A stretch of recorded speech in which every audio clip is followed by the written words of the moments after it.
You are listening to On the Shoulders of Dwarves, a weekly podcast about role-playing games and role-playing gamers. On the Shoulders of Dwarves. Hello and welcome to On the Shoulders of Dwarves, a weekly podcast, once every 2 weeks podcast about role-playing games and the gamers who game them. My name is Ran Avram and Uri is not with us today. Instead I have James. Hello James.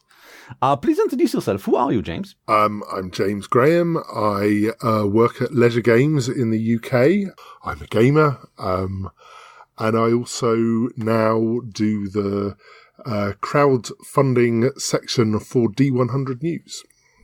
And how come I seem to know your name and recognize your voice? Have you been here before? I believe I was on the podcast about this time last year.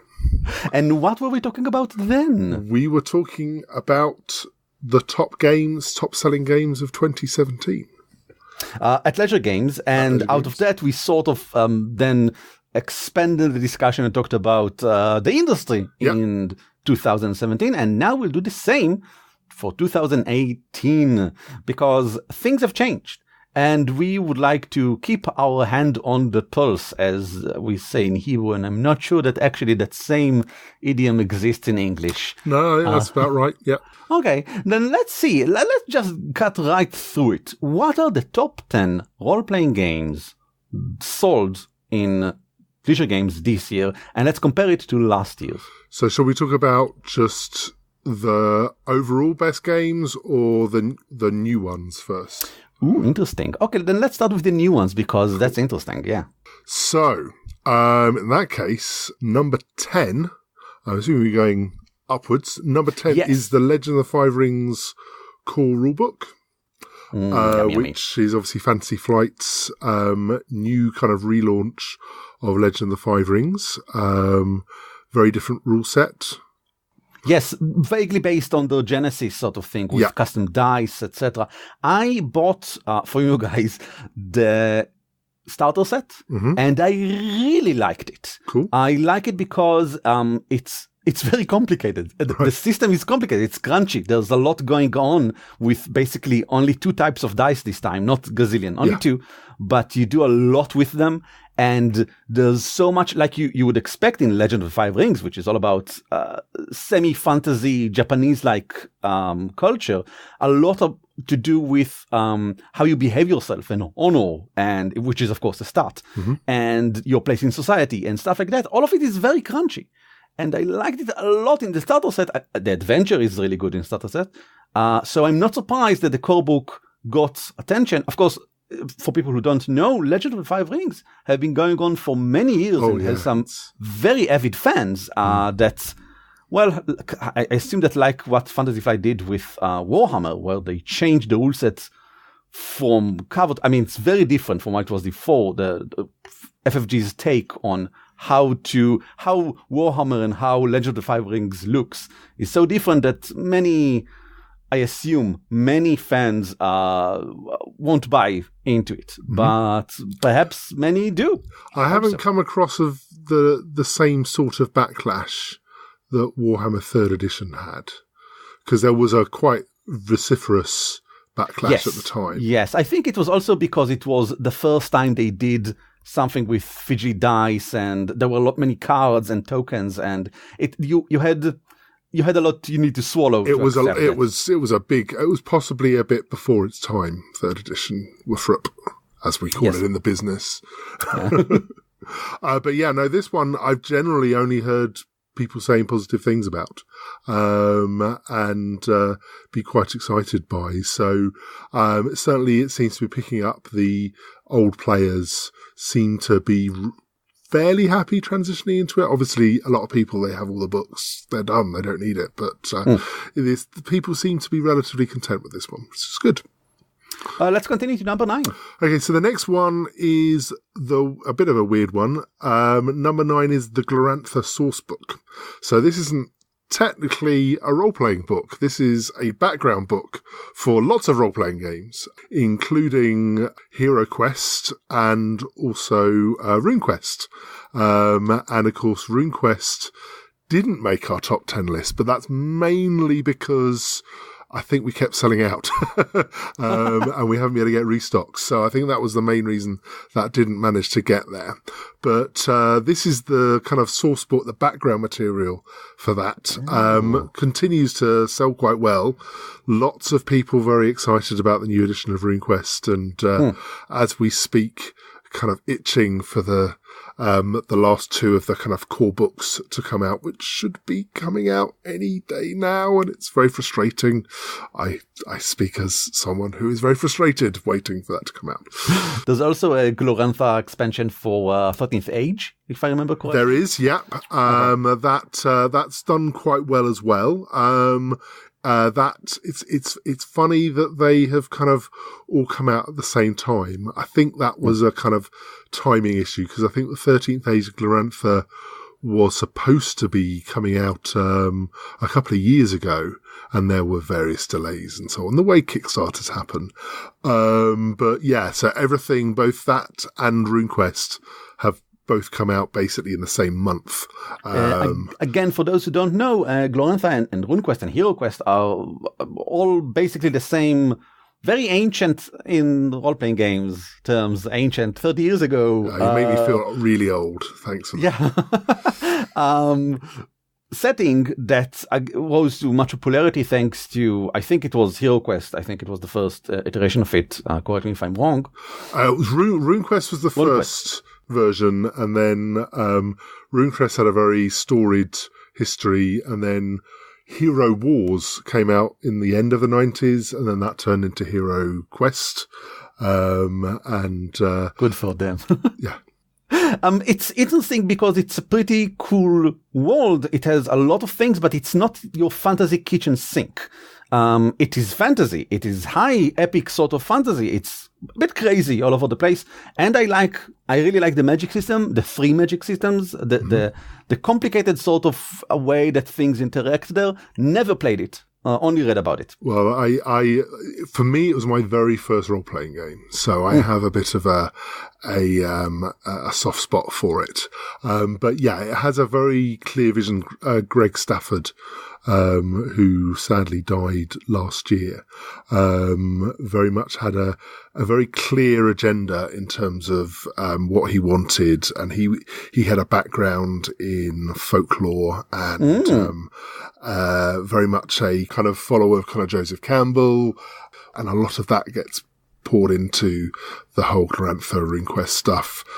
And it's still going on. So this new version of RuneQuest is kind of the version I think he wanted to make 20 years ago, and for various reasons wasn't able to. So it's got a lot of influences of Pendragon, which is the game he did produce in the 1980s, and a lot of the mechanisms that were in that are now in the new edition of RuneQuest. Let's continue to number 8. So that is the Fate Horror Toolkit. So last year we had the Fate Adversary Toolkit, and Fate supplements are continuing to do very well. Fate is still one of our top lines. That's done quite well. Fate is awesome. If Uri was here, he probably would have been able to say something about Fate, but he's not, so we're not. Let's continue to number 7. So this one is Dungeons & Dragons Waterdeep Dragon Heist, which is the first part, I believe, of the 2-volume Waterdeep campaign that they produced at the end of last year. So this is the low level one. Basically if a D&D book comes out, it's going to be, we get a blast of sales. So that one's done, quite well. I've not heard that much, buzz about it in terms of how people are saying. I heard a lot about it. There's one main problem with it. There are 4 villains.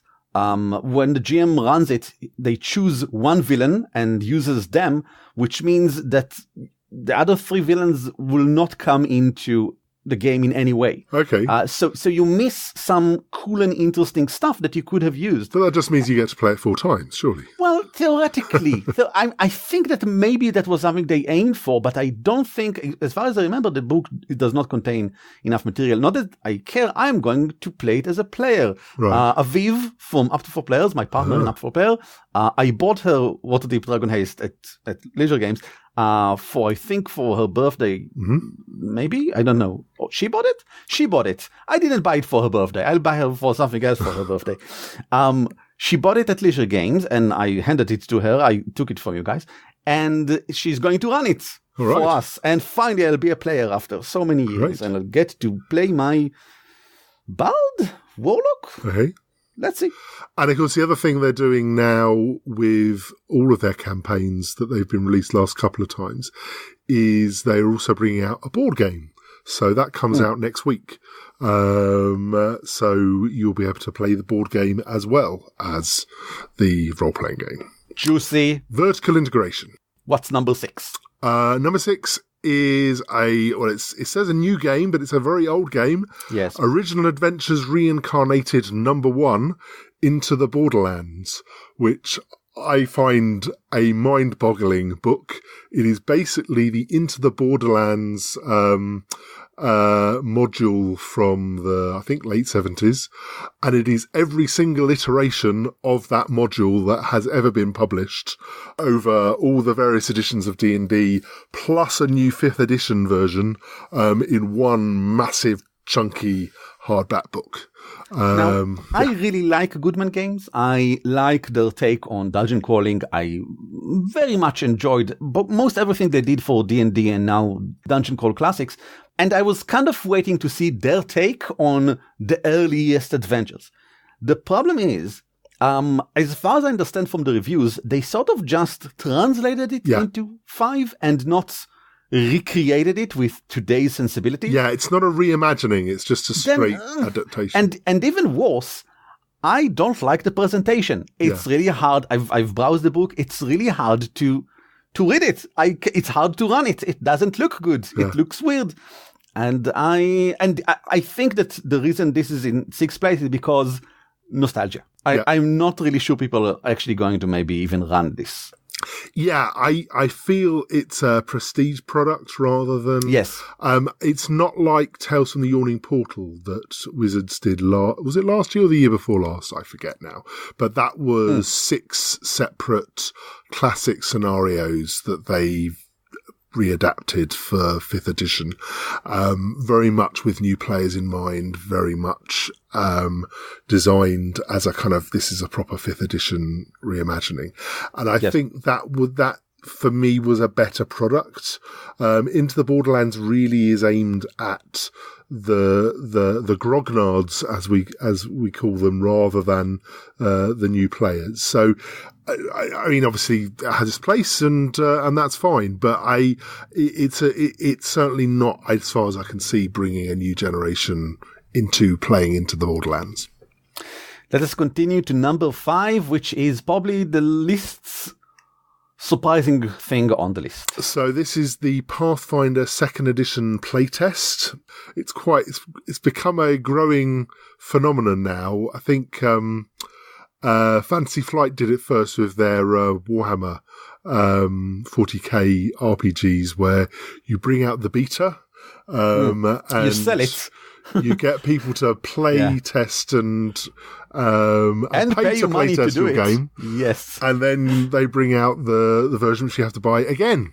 But it works. It works. And it's sold moderately well this year. I think a lot of people are waiting for the final 2nd edition. I'm waiting. It's really good. I mean, you can download the playtest for free. Indeed. And still people would buy it because people who want to play it, I get it. I would, if I wanted to play the playtest, I would have bought a book. Yeah. It's just simpler and easier on the table. But it's pretty awesome. I'm quite looking forward to Pathfinder 2nd edition. It looks like it learned some important things from D&D 5. And that's a really good thing for Pathfinders to do. So my big question to you, and this is I'm not fully deciding what the answer to that is, should Paizo be doing a second edition, or should they just be leaning into 5th edition and adapting their setting for 5th edition?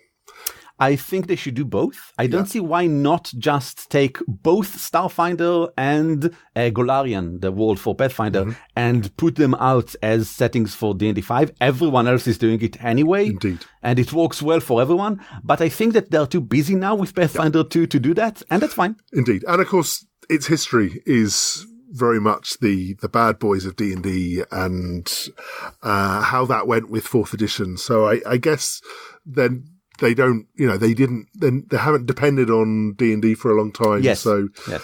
But it's interesting because I would think that there's a lot of people that would be interested in, particularly things like, Rise of the Rune Lords and things like that. Oh, yes. Bringing out for 5th so. edition, that I would think that would be enormously successful. And I'm a little surprised they're the one company now that isn't rushing for that 5th edition gravy train. I'm pretty sure it's because they are so busy with Pathfinder 2nd. True. I won't be surprised if this time next year we'll see them announcing the Golarion world or whatever for 5th. And I would buy it because I love Golarion and I would love to play even Rise of the Rune Lords, which I by now know by heart because I played it as Pathfinder adventure card game.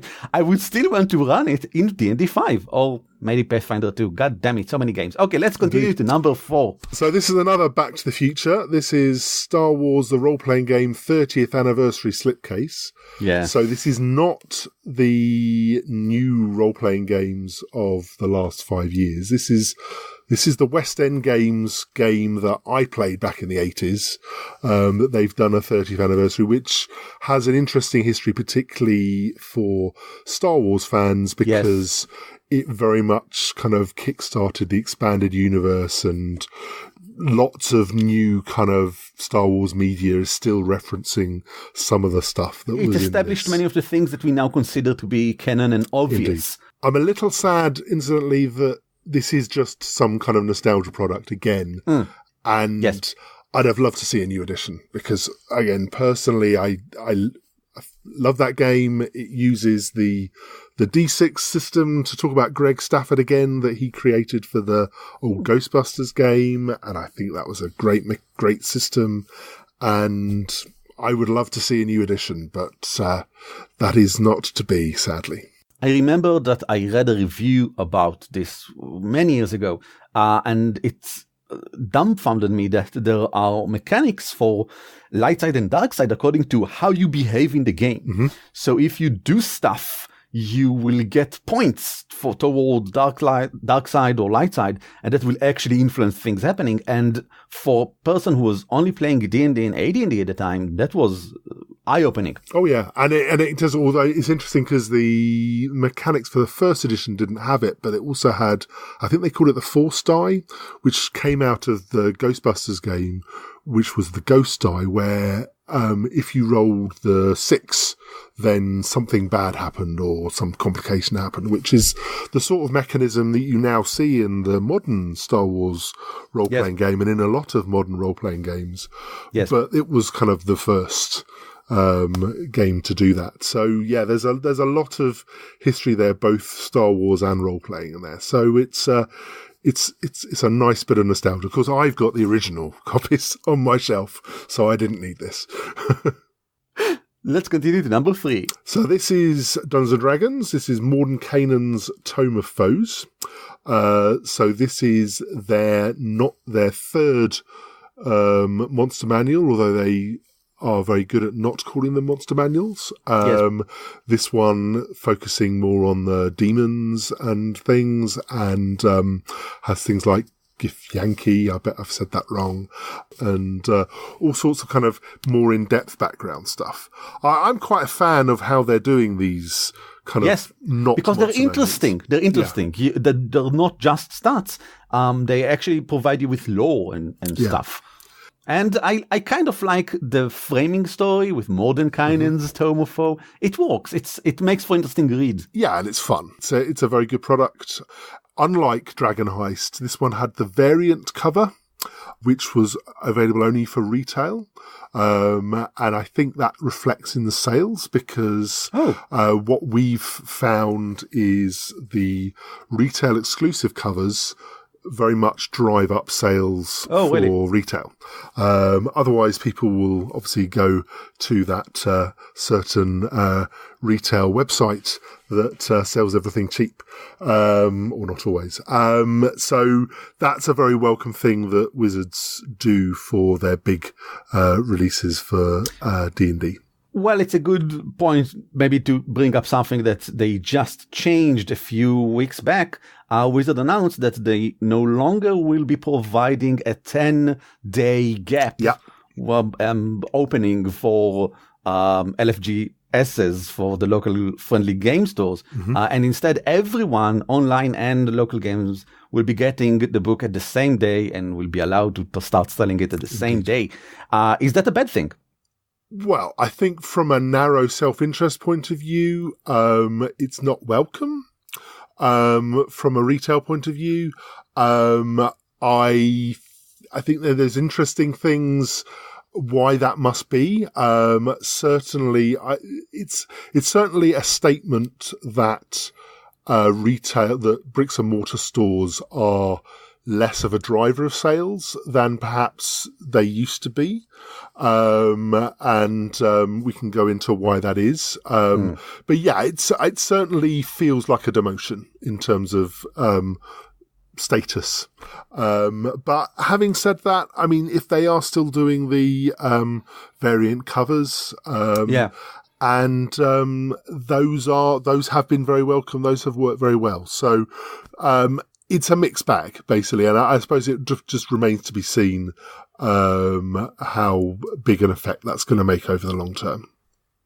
Let's continue to number 2 and still talk about Wizards of the Coast, because of course. Indeed, this is the core rulebook gift set. So this is another quite old product. So this is all the core books for D&D, including a screen, if I remember, in a nice big gift set that it actually came out a bit late, but came out just before Christmas. And as you can see, it's number 2 in our top selling new games of 2018. So that's how well it sold. I really like it that it's a gift set, because I'm going to assume most people who bought it didn't buy it for themselves, but instead for someone else. I think gamers are very good at buying gifts for themselves. So I don't know how much that was an actual genuine gift, but certainly, and again, this one had the variant covers, and the variant covers were very nice for this one. I was very tempted to get it myself. Oh, really? I didn't know even. Wow. Yeah, and most of those sales were the variant covers. It was a very, very popular item. I'm not surprised it sold as well as it did. Let's continue then. What's number 1? Number 1 is Scum and Villainy, which is the science fiction space opera hack of Blades in the Dark, which has gone phenomenally well. This is where we enter the realm of leisure games is kind of bubble rather than necessarily how things are going globally in terms of RPG sales. We tend to do very well for certain kind of niche items, and this is one of the books that does very well for us. So last year, Blades in the Dark was the new number 1, and now one of its subtitle, it's like spin-off, shall we say? Spin-off, sure, is number 1 again, and that's awesome.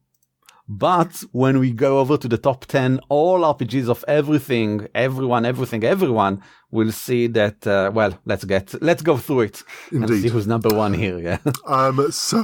If we move on to our overall, this is not just new items, this is all role-playing games that we've sold over the course. So number 10, is the Star Wars 30th anniversary slipcase. So that was number 4 of the new books. That's down at number 10 of all the books.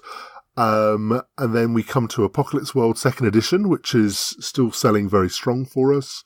Again, that's probably not something that all shops have found, but Apocalypse World is one of our kind of mainstays in terms of indie games. And then this is probably the interesting one. Number 8 is the Dungeons & Dragons 5th edition Player's Handbook. Now, that was not in our top 10 last year. Yes, that's weird. How long has been D&D 5 around? 6 years now? Certainly 5. I'm trying to remember now. But yeah, it's been around a fair time. Yes. And sales this year, and obviously this is the core. I mean, this is the one book you have to have for D&D. Yeah. Sales have actually gone up by 78%, which is quite a phenomenal sales increase for a game that is as old as that. So let's go through some of the possible reasons. I mean, the first one, and I think the most obvious one, is streaming services. Yeah. When you see so many people around streaming so many types of mostly D&D, not necessarily D&D, but mostly D&D, you will have more people come around and buy the book to check it out, to play it with their friends, whatever. And even if they see people not playing D&D, they might buy D&D because people tell them, you want to get into RPG?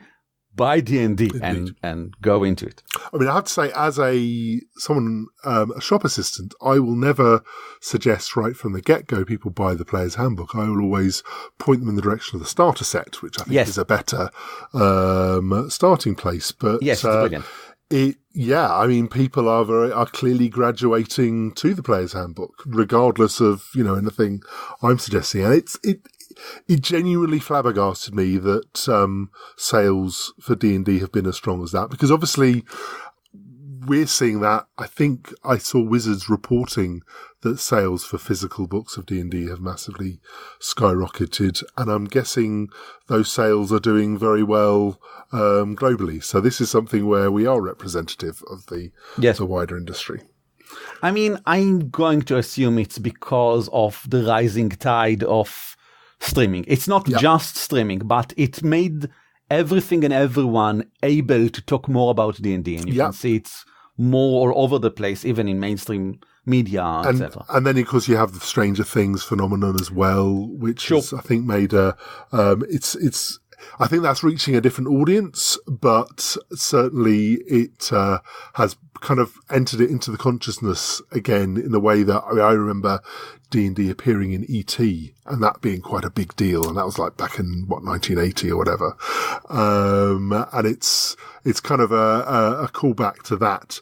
But the other thing is, of course, old farts like me, I mean, I don't, not personally, but more generally, have teenage and near teenage children now, and are going, look at this game from my youth, and we get quite a lot of dads coming in and essentially pushing the game onto their kids. Oh, completely too. But for example, I've already started seeing this trend. I've been involved in a lot of organizing convention in Israel, and there's a lot of talk, at least in Israel, it's been mostly about young kids, about 9, 10, and that would be probably the age when you would buy them a player handbook, I think.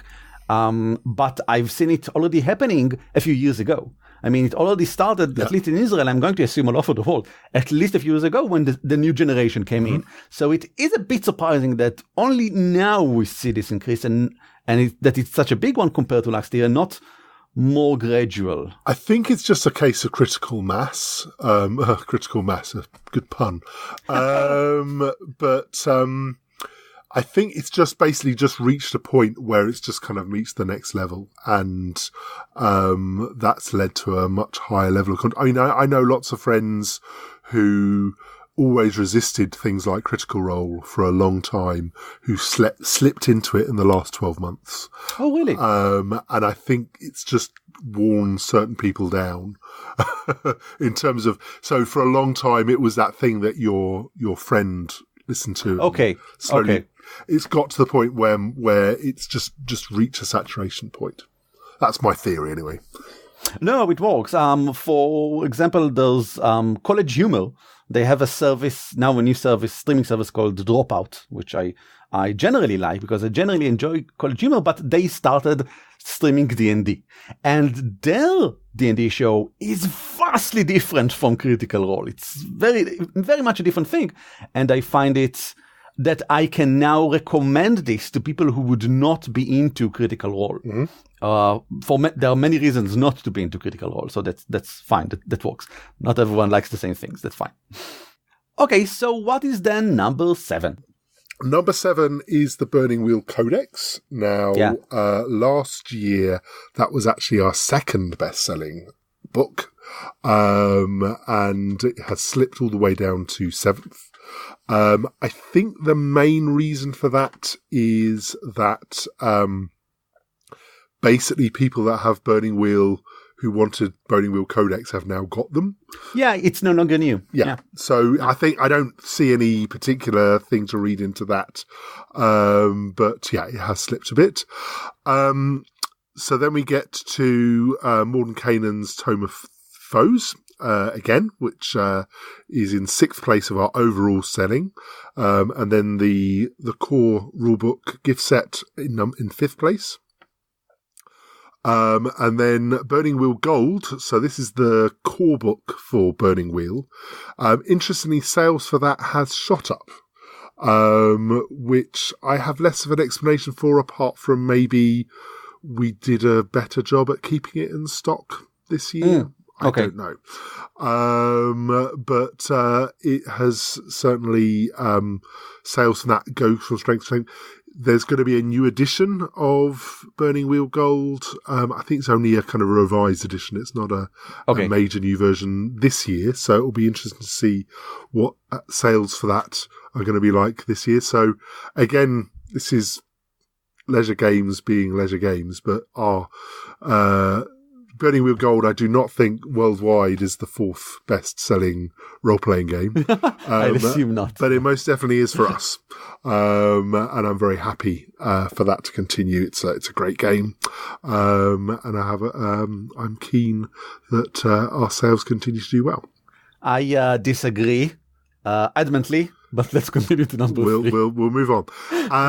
Then Dungeon World is in 3rd place. This has actually leapt up 1 place, and again, sales have gone up quite considerably. Why? I mean, I have nothing against Dungeon World. I think it's really good. I'm not sure why it has HP. I think it would work better without HP. But besides that, I think it's an excellent game. But why now? Why? I'm not clear on this myself. This is no one is playing Dungeon World in streaming, as far as I know. So I really don't know. I think it may be because it's a good kind of follow-on for if you've played D&D and you want to explore something slightly different. But how would you know that it exists? I guess Reddit and things like that, people will then basically mention it. Again, it might just be that we've done a better job at keeping it in stock, and there is that just residual demand for the game. It may even be other people are not keeping it in stock as well. But yeah, it has done very well for us. So what's number 2 then? Number 2 is Scum and Villainy, which we've already discussed. And number 1 is still Blades in the Dark. Weird. So weird. It's weird. It's a lot of the reason I think that is because a company like Evil Hat, I know, and this is one real phenomenon for a small publisher like them, it's not really in their interest to do mail order internationally. So they do send people our way. And that's obviously very much appreciated. So thanks a lot, Fred. It does also seem that it is one of those things where there's this game, it's very popular, but I think a lot of other game shops just haven't quite picked up on that. And while there is now this, I think, general perception that D&D sales are continuing to do well, some of the more obscure games are also starting to pick up. Because, I mean, our sales for role-playing across the board, I think, have been up in 2018 compared to the previous year. And part of the thing we do well at is the fact that other shops will only stock the D&D, Call of Cthulhu's, the kind of the heavy hitters. Okay. And then people are attracted to us because we sell a broader range. Excellent and brilliant. Okay, so that's your top 10s and some of the things we had to say about the industry. Any honourable mention? Anything else we should talk about? So I suppose the ones that just missed in terms of our overall top-selling games, Ritama deserves an honourable mention. It's a weird thing, isn't it? Yeah, it's a fascinating game. It is basically just kind of a much more gentle game. It's a translation of a Japanese RPG. I should make clear, but basically you are kind of walking along the road, and I think you do have some combat. I keep meaning to give it a try myself. I haven't actually brought it to the table yet, but it has a real kind of cult following, and I believe they've got the same publishers have another game coming out this year. And it'll be interesting to see how well that does. But yeah, that's sold very well. And the other new game that just missed our top 10, as well as RuneQuest, was the Call of Cthulhu Mask of Nyarlathotep slipcase. Now that's a massive...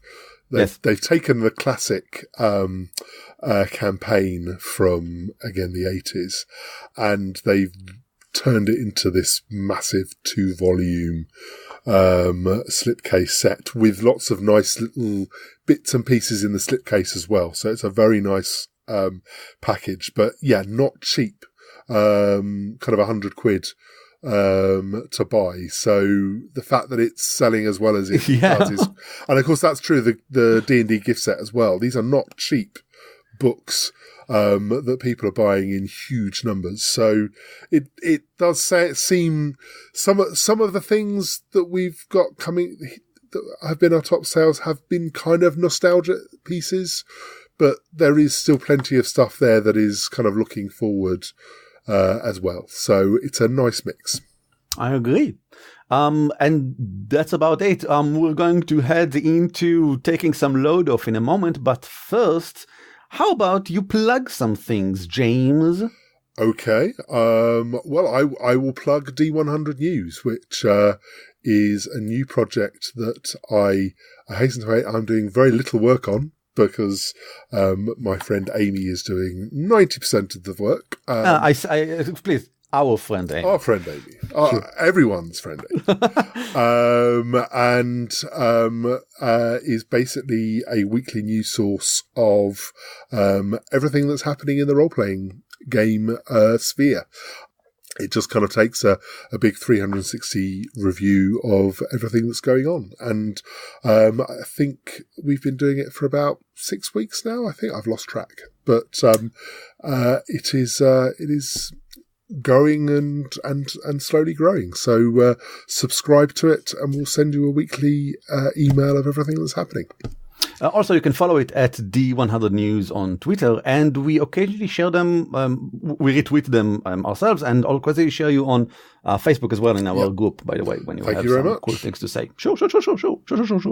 You might know Amy, by the way, from our episode on inclusivity, where we brought her in to talk about inclusivity. That's the episode, and we'll give a link for everything we've just talked about in the show notes.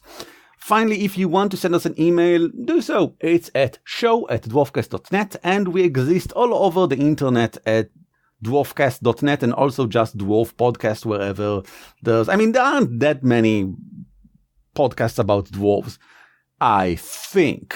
A lot of board games about dwarves, but not. There are, yes, surprising amount. And now it's time to take the load off. This world is carried on the shoulders of dwarves. This is the part of the show in which we talk about role-playing games in our personal lives. James, what have you been playing? I've been playing a lot of Scum and Villainy, fellow. Yes, you have. I'm probably coming about 2/3 of the way through our campaign, and I know it's been going very well. I've been enjoying it enormously. We've got this nice little setup of various people who are pretty terrible smugglers and scoundrels.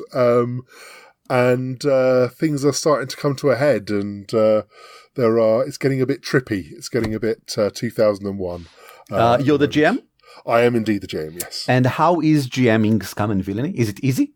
I'm finding it harder now than when I first started. Maybe it's because I didn't know what I was doing wrong to begin with. But it does feel like there's a lot of pressure on the GM to remember all the various kind of factors when working out the difficulty for something, or the possible consequences and so on. And I feel I need to go back and restudy the rules, which I should do before Tuesday, to remind myself how some of the interactions work, because I keep getting to a point where someone says, I want to do this unexpected thing, and I'm like, please don't do that. I've been struggling a bit. I have been enjoying what I really do like about it, and I think this is similar to Blaze in the Dark, is a good third of the book is setting material, but it's not deep setting material. It's not loads of text. Like just things that you can use to create some awesome stuff. It's notes that you can launch your ideas off, and that is phenomenal, particularly it's brilliant when you're doing kind of improvisational stuff and adding things. And if all games did that, I would be delighted, because I'm taking a note from it when I'm writing now with Crystal Heart book. All of the lore section is basically just tidbits, because I think, and they're all capitalized. So if you want to like look for trouble, then you just browse the page and then you see here troubles because it's capitalized, and then you say, and now you know that you can get some cool things from reading 2 sentences and just go ahead and do something with it. Yeah, so, I mean, in terms of kind of prep, I mean, literally, I just draw a countdown clock at the start of each session and go, well, there you go, that's my prep done. And it works. And, as I say, I struggle a little bit with the mechanics, but overall, I'm very impressed. And, but that, as I say, is coming to the end, so then I get back to my One Ring campaign in a couple of months, which I'm very much looking forward to. I'm currently still playing Savage Worlds, 50 Fathoms. We are actually I think we are in 2/3 campaign as well. And while we'll end it, as I said before, Aviv will be running Waterdeep, I really hope. Right. Will I be a fighter or maybe a barbarian? I don't know. And it's great fun. Finally, last week, something happened that I've been sort of planning for from the beginning. Something that's been chasing the characters, these 3 kahanas, which are fish-like people that has been chasing them through my answers to the weekly questions. They never appeared on screen, but occasionally when my wife is the one sending the weekly questions, occasionally I would answer them from the point of view of these 3 assassin kahanas that were few stops behind. I mean, they were visiting somewhere where the players visited just like 2 sessions ago, and were very much and obviously looking forward to meet our characters and probably kill them. So they've been chasing the characters since the beginning without the characters knowing, but the players knowing. And now it finally happened, and I'm glad to say that thanks to, some planning and a good die roll and pulling some interesting cards, because in Savage World it's all about the cards. I really like how the encounter tables are, pull a card. Is it a face? Yes, then something cool happens. I used that and said, okay, if it's an ace specifically, then the kahanas will appear. And then that's when I'll have them come along. I want to keep it, as Savage Worlds do, in the cards. So we pulled an ace, and then immediately we also pulled something else. And the combination of these 2 things really made a cool session, like with most Savage World sessions in 50 Fathoms.